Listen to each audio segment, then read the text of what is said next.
건설 프로젝트의 성공이 그냥 벽돌 잘 쌓고 철골 잘 세우는 기술에만 달려있다고 생각하세요? 사실 진짜 핵심은요, 눈에 보이지 않는 곳에 있습니다. 바로 이 체계적인 서류 작업과 관리 능력. 이번 시간에는 성공적인 프로젝트를 위한 필수 비기술 역량, 그 완벽한 가이드를 제시해드리겠습니다. 자, 드디어 여러분의 프로젝트가 승인됐습니다. 그럼 제일 먼저 뭘 해야 할까요? 바로 연장 챙겨서 현장으로 달려가야 할까요? 아닙니다. 정답은 바로 서류 작업이에요. 모든 위대한 건설의 시작은 바로 이 서류 한 장에서부터 시작되거든요. 자, 그럼 프로젝트의 첫 단추를 한번 제대로 꿰어볼까요? 모든 것을 공식적으로 움직이게 만드는 아주 중요한 서류 작업부터 시작하겠습니다. 그게 바로 착공 신고서입니다. 이건 뭐랄까? 마치 경주에서 출발 신호탄을 쏘는 것과 같아요. 이 서류를 제출하는 그 순간, 프로젝트의 공식적인 시간이 흐르기 시작하고 모든 책임 소재가 명확해지는 거죠. 만약에 이 신호탄 없이 공사를 시작한다? 그럼 그 모든 노력이 그냥 물거품이 될 수도 있습니다. 착공 신고서. 이거 절대 그냥 양식 한 장이 아니에요.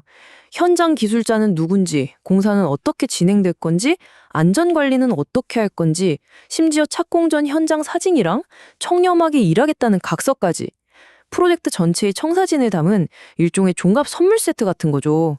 아니 왜 이렇게까지 하냐고요? 첫 단추를 잘못 깨면 나중에 정말 돌이킬 수 없는 분쟁이 생길 수 있거든요. 그러니까 모든 약속을 시작 전에 딱 못 박아두는 겁니다. 자, 출발 신호는 울렸습니다. 그럼 이제 다음 핵심 단계로 넘어가 보죠. 바로 프로젝트의 시작부터 끝까지 모든 과정을 계획하는 일입니다. 공사 예정 공정표는 그냥 달력이 아닙니다. 모든 팀이 따라야 할 승인된 전략 지도죠. 이 지도가 없다고 상상해 보세요.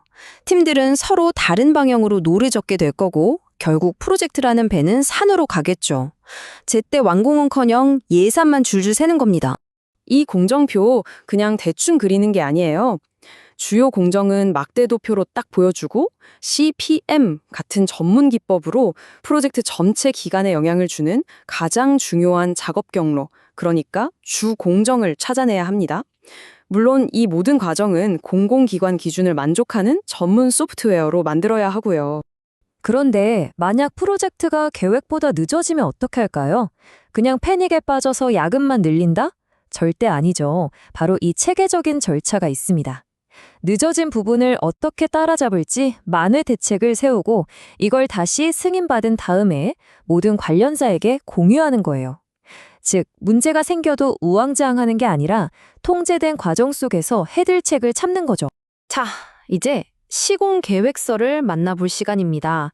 공정표가 뼈대를 보여주는 지도라면 시공 계획서는 살과 피를 채워 넣는 프로젝트의 바이블이라고 할 수 있어요. 현장 운영의 A부터 Z까지 모든 걸 담은 가장 상세한 문서죠. 이 바이블이 없다면 어떻게 될까요? 현장은 각자 자기 감이랑 경험에만 의존하는 정말 예측 불가능한 위험지대가 될 겁니다. 프로젝트 개요부터 현장 조직도, 장비랑 인력 계획, 그리고 온갖 관리 계획까지 현장에서 일어날 수 있는 거의 모든 상황에 대한 계획이 바로 이 안에 다 들어 있습니다.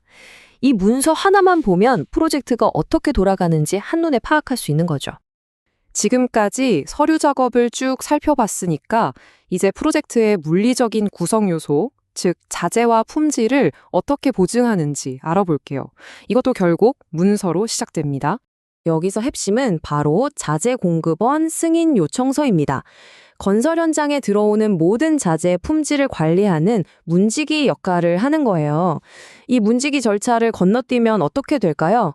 설계랑 다른 저품질 자재가 막 쓰여서 건물의 뼈대를 약하게 만들 수도 있겠죠.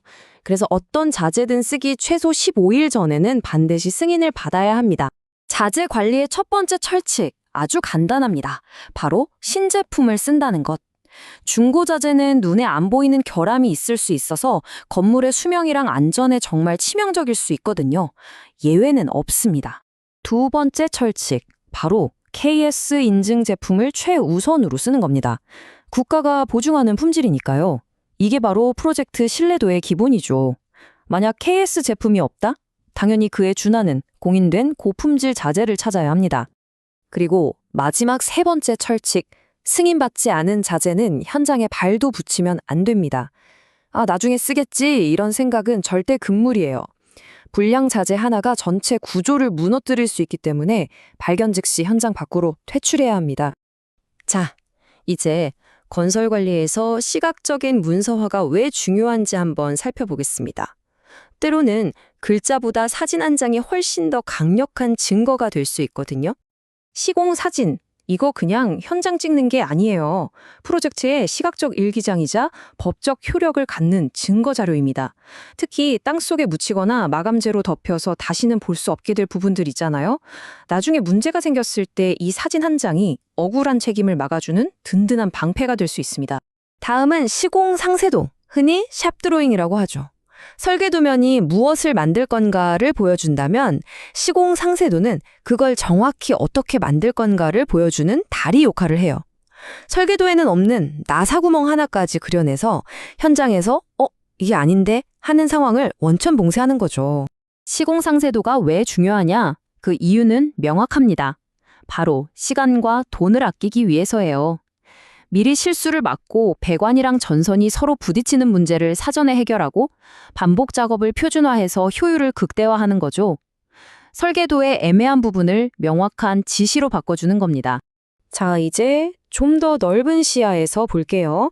이 모든 서류들이 대체 어떻게 현장의 일상적인 관리와 연결돼서 안전과 성공을 만들어내는지 한번 살펴보겠습니다. 이 모든 서류와 절차는 결국 어디로 향할까요? 바로 안전입니다.